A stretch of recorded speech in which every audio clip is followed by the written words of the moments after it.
Today's video we're going to be installing the basic garage door from Clopay. This is the Home Depot version of a single car garage door. So we're installing this on this shed slash one car garage I just built.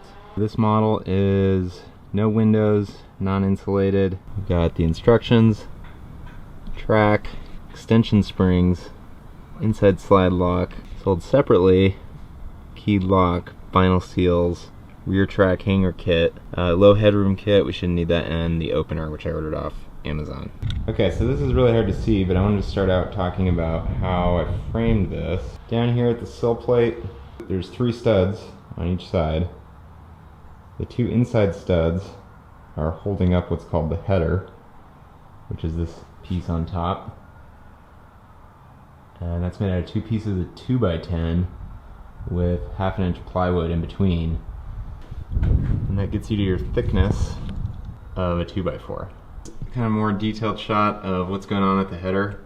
So these 2 studs, these are called jack studs. Really they're just holding up, this is called the header. This is called the king stud on the outside. The stud's above that for the gable.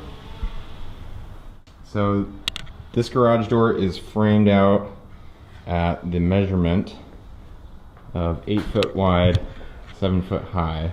So here's the hardware kit that comes inside the box. Installation instructions, that's for attaching the automatic opener.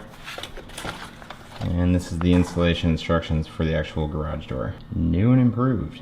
And of course the instructions are all for different models, so there's going to be some variation for each door. There's a pretty good overview picture of what we're doing. And it's got a list of tools in here as well. So there's tools needed at the bottom. Pretty basic stuff. There's really nothing on there that's surprising. So one of the first steps is to prepare the opening. 2x6. So we got our 2x6s here. And we're basically gonna put these 2x6s on the jambs. So we're just gonna nail these on top of our jack studs and king studs here that are holding up the header, and then another 2x6 across the header. If you already had the garage door framed out, this step may or may not be complete already.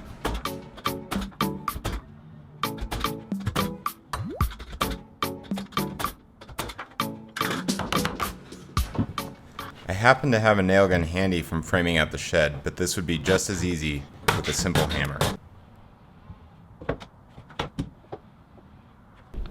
Just a little bit of a gap here in case water gets in here so it doesn't get sucked up into this non-treated stud. Okay, so now we're going to prepare and place the bottom section. So it's the one with the kind of seal, vinyl seal at the bottom. I put some terry cloth on the sawhorses, keep them from scratching the sections as I put them on there. These bottom brackets just, they go in and then you push them up into place. And you use these hex screws. There's like 50 of these in there. You need a 5/8 inch drive. This part would go faster with an impact driver than a socket wrench. Then you find the hinges that are stamped number 1. It's hard to see, but there's a number 1 engraved on this hinge. So you find 3 of them labeled with number 1. And then those are going to go here in the center and on the other side with the same 2 hex screws.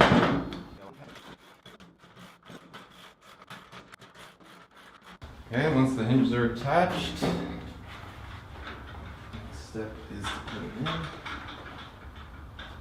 I don't have my stop molding installed yet, so I'm going to install something for it to lean against. I installed a few scrap wood strips along the vertical edge of the jamb to give the door section something to lean against temporarily.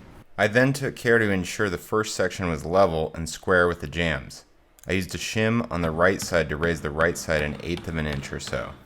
Next, you take some long nails and pound them into the jambs on the side and kind of bend them over the panels to temporarily hold the panels in place. So you're just kind of getting the door mocked into position and using some nails to hold it once you have it level and plumb side to side where you want it.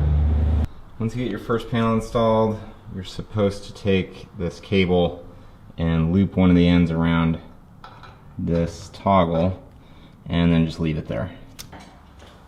Okay, so this is one of the middle sections, and you're supposed to put number 2 hinges on the outside and a number 1 hinge on the inside in the center. So these will go on the top, and then the hinges that we already installed will go on the bottom. Repeat the process with the long nails and bending them over the panel to hold the panels in place.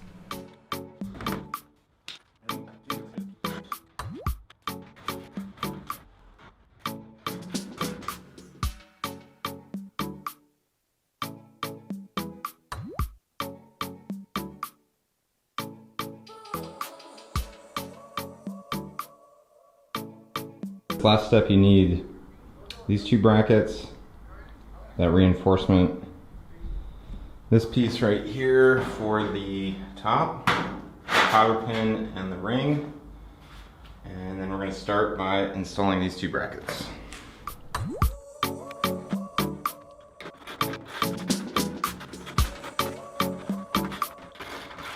So I got to step 4 here, and I'm looking at this the 28-inch angle piece, and you're supposed to drive 2 sheet metal screws in through these slots into the middle.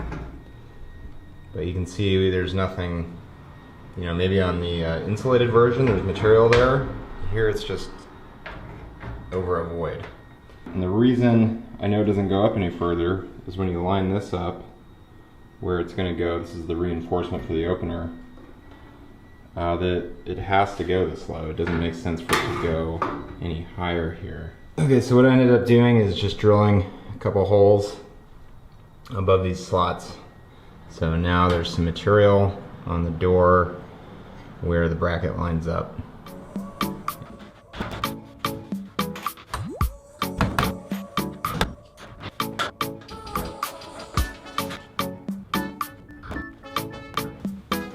Okay, so now we're going to attach this reinforcement bracket for the opener here.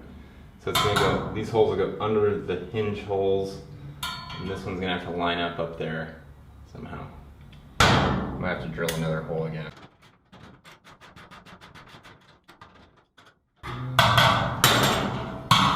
I think the instructions said tuck this bracket underneath there, and then you line up the holes here.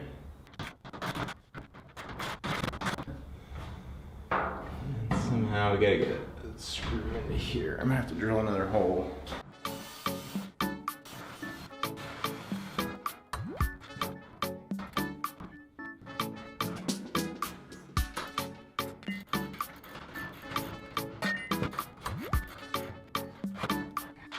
And now we're gonna place these 10 rollers in all their spots. It says if they have 2 spots for the roller, it goes the one that's farthest away from the face of the door. So the next step is to assemble the vertical track. So we're going to need some of these brackets, and we're basically going to be constructing the tracks around the wheels. Assembled the vertical tracks. It's just easier to just show how they go together. You've got this bracket, which they call the flag bracket. 2 bolts, the heads go inside there, and these holes line up with that slot. You can see this is the curved edge, 90-degree edge. At the 90-degree edge, you've got this longer bracket that sticks out. It goes through a slotted hole and a slotted hole there, so you can adjust it. And this one's a little bit shorter, but same thing. So just pay attention. There's 2 different sizes of these, and the longer one goes in the middle. And I set the other one up. So we have both of those set up, and we'll see what the next step is.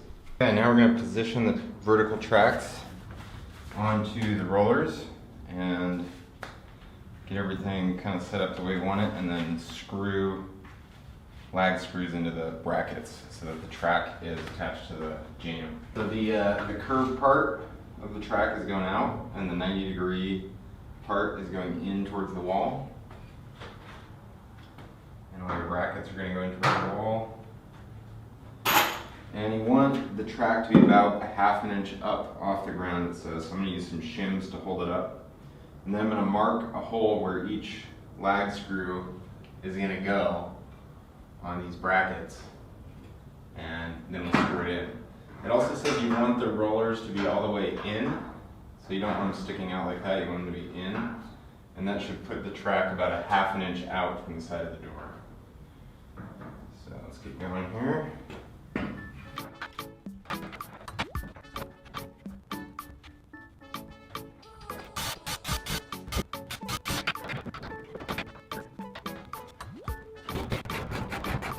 So I've got the lag screws in each bracket here.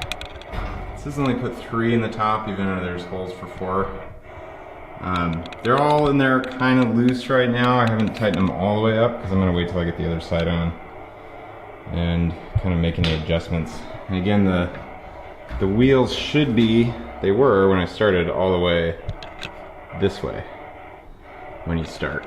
Next step is to assemble the horizontal track. So we're going to start out by getting those pieces ready, finding these horizontal angles, got the curved tracks out, and a couple different kinds of bolts. It also says for this step you're going to need the rear track hanger kit or this punched angle.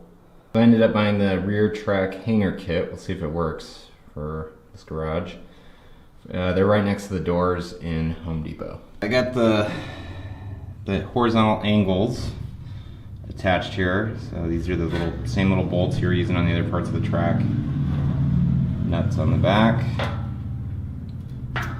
And it should be ready to go up. You do have to position some sort of strap or a rope in line. So I just put a screw to the rafter and it's pretty much in line with where it's going to come out of the track there. Okay, so first thing I did was to attach those top track bolts, same size as all the other ones. And then I kind of, once I got that attached, positioned it so that it was pretty straight and a lot of the weight is hanging on that strap back there. And then you install this carriage bolt, which apparently is going to come out later. There's only 2 of these in the bag, so 1 for each side. And then apparently these will come out later for the spring installation. Track hanger kit, you basically get this angle stuff here and some other instructions. And basically you're trying to build those braces there.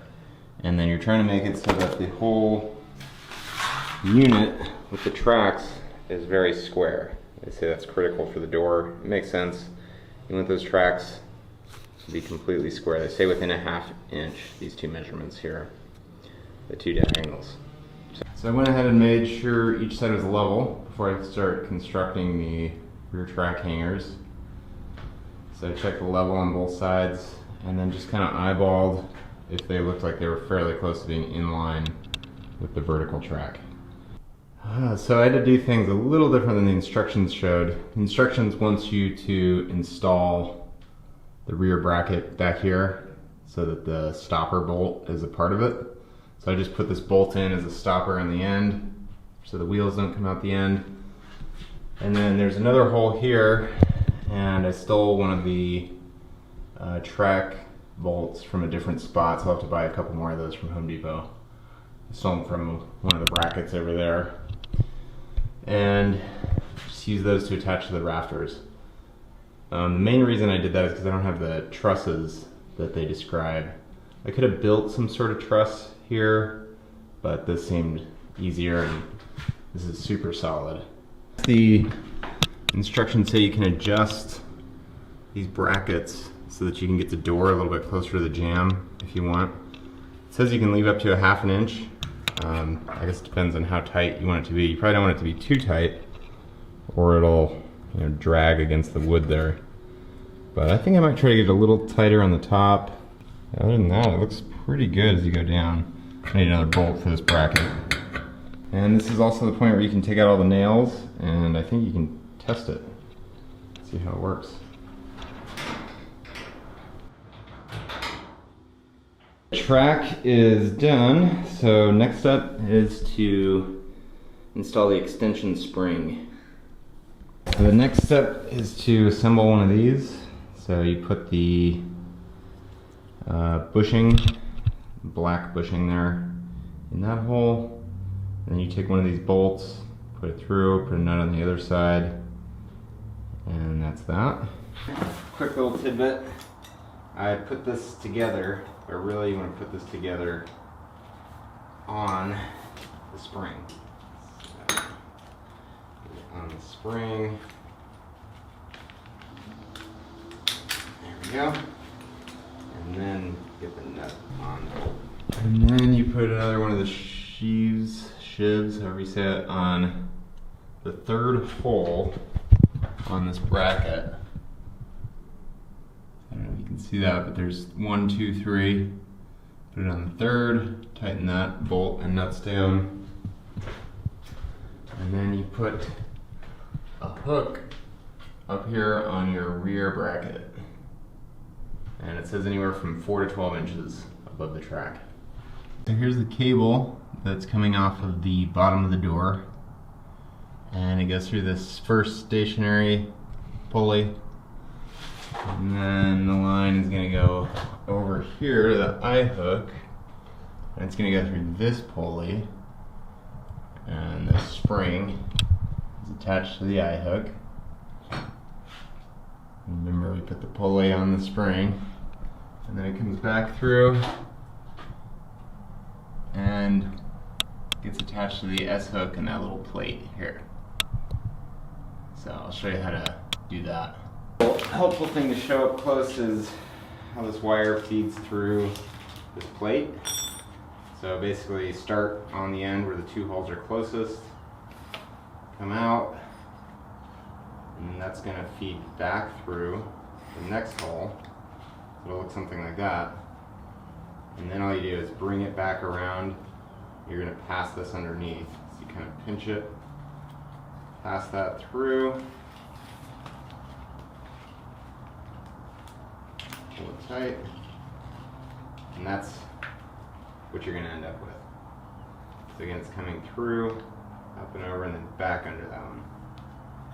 And then your little S hook is going to be there.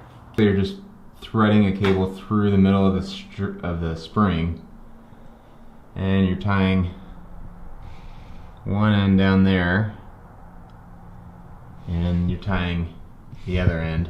That's a messy knot. If you don't know knots, tie lots. So you got the garage door up. I ended up installing this little lock. Came with it as well. Where is it? Right here. So, it's not the best lock. Probably won't use it once the opener's on it, but if you ever wanted a lock, it's pretty easy to install. You just got to get it so that it's lined up with the door. And we still have to cut some cables and clean a few things up, but the next step I wanted to do is set up this garage door, automatic garage door opener. So here's the little motor. This is just a 1/2 horsepower for this one. It's the Genie Chain Drive 500, and there's some pretty good videos of setting this up already, so I'm not going to go into the details, but the instructions are also pretty good. As always, let me know if you have any questions in the comments below, and please like and subscribe.